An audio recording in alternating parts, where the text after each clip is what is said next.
সুদূর শামশাননগর থেকে আরম্ভ করে সাগরদ্বীপ অবধি দীর্ঘ 50 বৎসরে আমি পায়ে হেঁটে নৌকা যোগে সুন্দরবন ঘুরেছি এবং আমাদের ভারতীয় সুন্দরবনের অধিকাংশ দ্বীপে আমি নৌকা যোগে কাঁকড়া অথবা মাছ ধরতে যাতায়াত করেছি।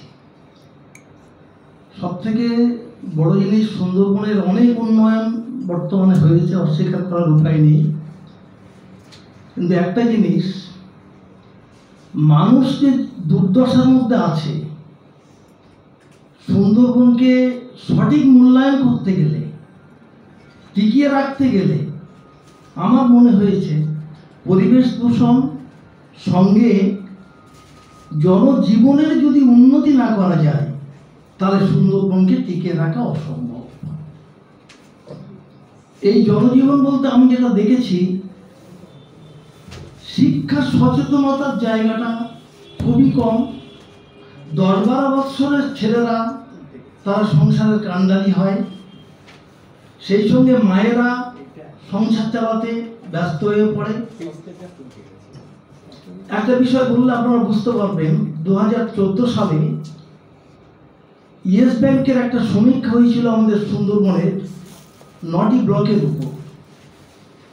তাতে যে তথ্য উঠে এসেছে, 4 টাকার সামান্য বেশি গড়পড়তা মানুষের উপার্জন, যেটা শতকরা 30 থেকে 80% মানুষের। এর থেকে আমরা উপলব্ধি করতে পারি সুন্দরবন ভালো থাকলেও সুন্দরবনের মানুষ ভালো নেই। আর সেই টপিকটা স্যার শুভেন্দুবাবু আমাকে দিয়েছিলেন, যে সুন্দরবনের জনজীবন এবং তাদের আর্থিক অবস্থা। তা আমি অতি অল্প সময়ের মধ্যে সেটাকে লিখে দিয়েছি এবং এই বইয়ের সূচিপত্র দেখছিলাম, সেটা আছে।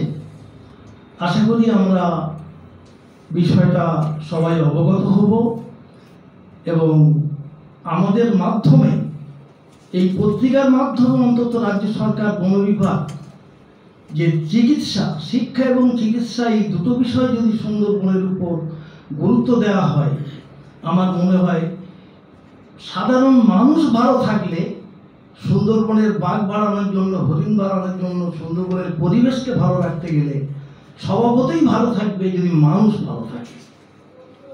এটাই বলে আমার বক্তব্য আমি শেষ করছি।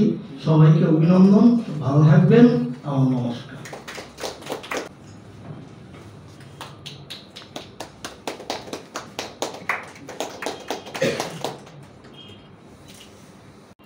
হাতানিয়া দোয়ানিয়া নদীর ওই পাশ থেকে গিয়ে ঘুরতে ঘুরতে বিভিন্ন দিকগুলোতে আমি যাওয়ার চেষ্টা করেছিলাম। তখন অনেক অল্প বয়স ছিল এবং সেই সময় একটা মনের মধ্যে আমার একটা এরকম ক্ষুধা ছিল যে এই জায়গাটায় মানুষের যাতায়াতের দিক থেকে খুবই কষ্টসাধ্য ব্যাপার ছিল।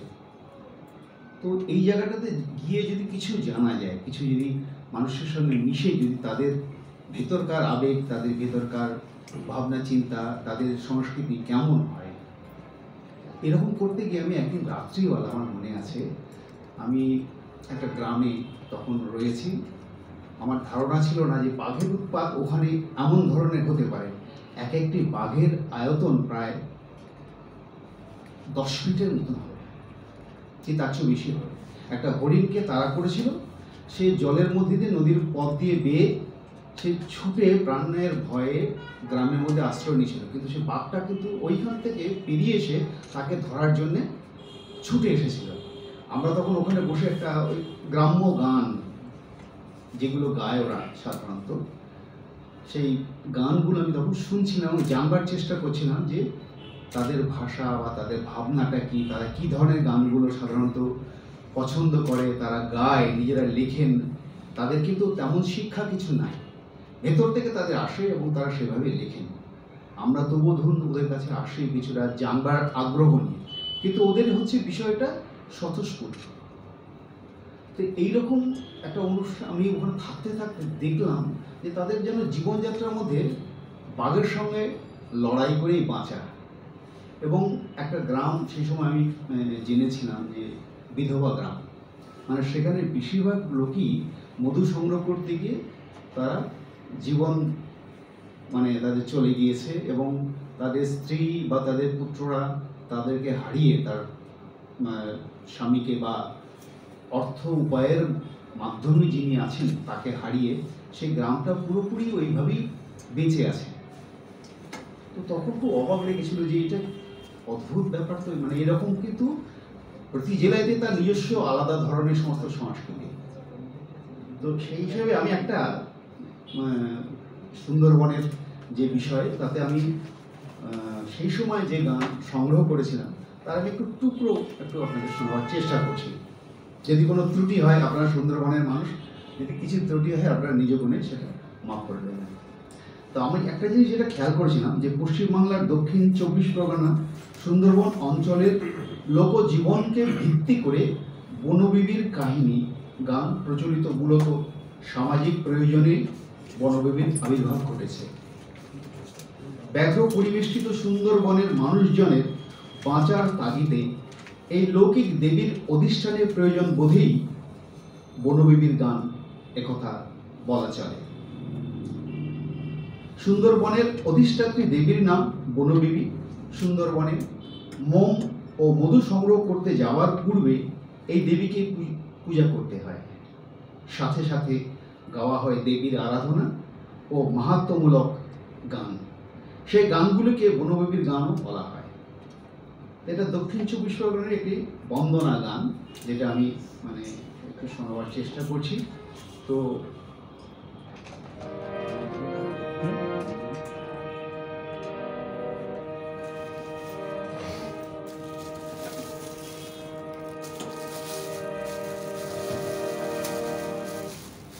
সুন্দরবনের মাতা তুমি, বনবিবি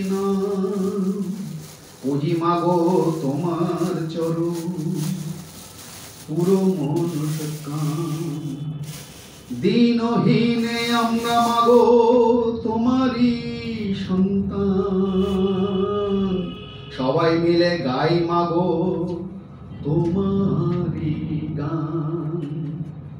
ভক্তিহীন মনে মাগো দাও গো শকতি, তোমার চরণে মাগো থাকে যেন ভক্তি। সুন্দরী বনের মাঝে বিরাজিছ তুমি, বাধা বিঘ্ন দূর করো মায় আমাদের তুমি। বন মধ্যে চললাম মাগো মানিয়া তোমারই বিধান, তোমার চরণে মাগো জানাই প্রণাম, তোমার চরণে মাগো জানাই প্রণাম, তোমার চরণে মাগো জানাই প্রণাম।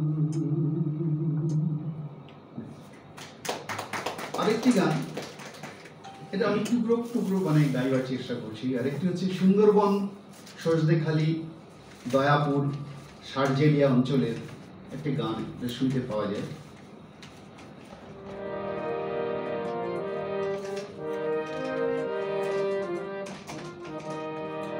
চাহা চা চা চাহা গো শুনি যা গো, চাহা চা চাহা চা চা চা গো শুনি যা গো, চাহা চা চাচা শুনি যা গো, শুনি যা গো চাচা, শুনি যা গো, শুনি যা গো চাচা, মাকে দে মরে যাবে গো, শুনি যা গো চাচা।